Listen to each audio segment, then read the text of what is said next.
Hello বন্ধুরা, তনু কাপুর ড্রিমসে আপনাদের আবার একবার স্বাগত জানাই। আশা করছি আপনারা সবাই খুব ভালো আছেন, আমিও খুব ভালো আছি। আর আজকে আরও একটি নতুন ভ্লগ নিয়ে এসেছি আপনাদের সামনে। আজকের ভ্লগটা কিন্তু একটু অন্যরকম, তো আপনারা দেখতে থাকুন। আশা করছি আপনাদের ভ্লগটি কিন্তু খুব ভালো লাগবে।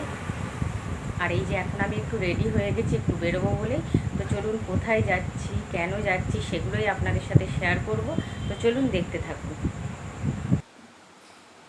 কি বলুন তো বন্ধুরা, 2-4 দিন হয়ে গেল দোকানের আমার কোনো জিনিস আনা হচ্ছে না। আসলে ওই সময়ও পাচ্ছে না তার জন্য। আর দোকানটা তাই জন্য ভীষণ একটু খালি খালি লাগছে। শ্যাম্পুর পাতা টাতা, এদিকে গরম মশলা গোটা গরম প্রচুর জিনিস খালি হয়ে গেছে, সেইটাই দেখাচ্ছিলাম আপনাদের। এদিকে ডিমও নেই।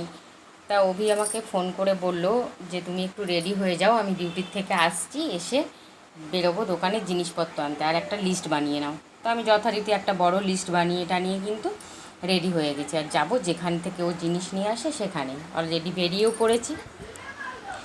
সত্যি কথা বলতে কোনো দিন আমি ওই দোকানটায় যাইনি, শুনেছি অনেকবার দোকানটার কথা। তো আজকে যাই হোক, বললো যখন নিজের মুখে, তো বেরিয়েও পড়লাম, আর এসে কিন্তু হাজিরও হয়ে গেছি দোকানটায়। এই যে শঙ্করদার দোকান বলি আমরা এই দোকানটাকে। তা দোকানটা বেশ বড়, আর একদম ভর্তি জিনিস দিয়ে ঠাসা। পাইকারি দোকান, এখান থেকেই আমাদের দোকানের জিনিসপত্রগুলো অভি নিয়ে যায়।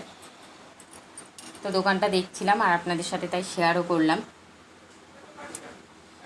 দোকানের যে মালিক, উনি বসে হিসাব করছিলেন, আর দুজন কিন্তু কর্মচারী রয়েছে, ওনারাই কিন্তু জিনিসপত্রগুলো দেয়। প্রচুর দোকানে জিনিস।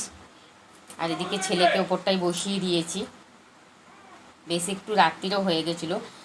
আর পাশে একটা কসমেটিক্সের দোকান ছিল, আমি অভিকে বলছিলাম যে একটু ওই দোকানটায় যাই, এখানে দাঁড়িয়ে দাঁড়িয়ে আর ভালো লাগছে না, তুমি জিনিসগুলো নাও।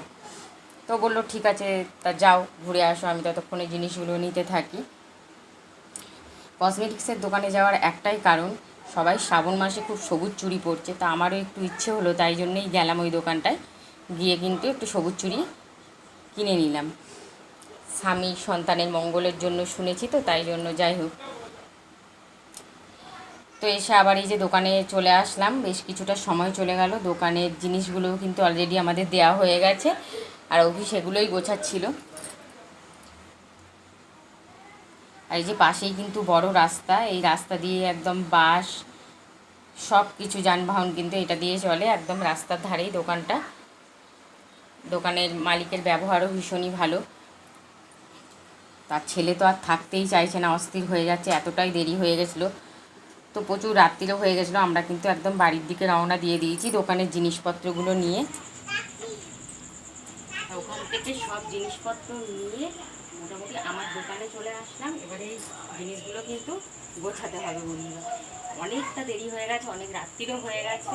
এখন তাড়াতাড়ি করে এই জিনিসপত্রগুলো গুছিয়ে নেবো, যদিও আমি একা গোছাবো না, ওগুলো আমার সাথে গোছাবে। তারপরে কিন্তু রাত্রির খাওয়া দাওয়া করবো। তো আর একটা কথা, এই যে দোকান থেকে কিনে কিন্তু আমি সবুজ চুড়ি পরেও নিয়েছি হাতে। তো যাই হোক, ব্লগটা আমার কিন্তু আজকে এই পর্যন্তই, একদমই ছোট্ট ব্লগ। আপনাদের যদি ভালো লেগে থাকে অবশ্যই একটা লাইক দিয়ে দেবেন। তো দেখা হচ্ছে পরের ব্লগে।